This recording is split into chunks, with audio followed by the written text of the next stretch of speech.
আমার মা কিন্তু 17টা বছরই বুকের মধ্যে পাথর রেখে আমার বাবার জন্য অপেক্ষা করছেন।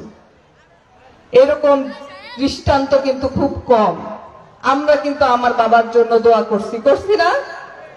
আপনারা দোয়া করছেন, আপনারা রোজা রাখছেন, আমি শুনছি।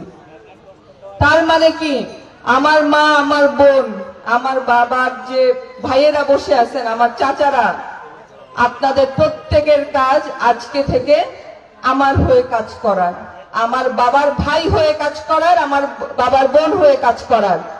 প্রত্যেকে তো এখানে ভোট দিবেনই, প্রত্যেকে 10 জন করে ভোট দিতে নিয়ে যাবেন ইনশাল্লাহ। 12 তারিখে নিয়ে যাবেন।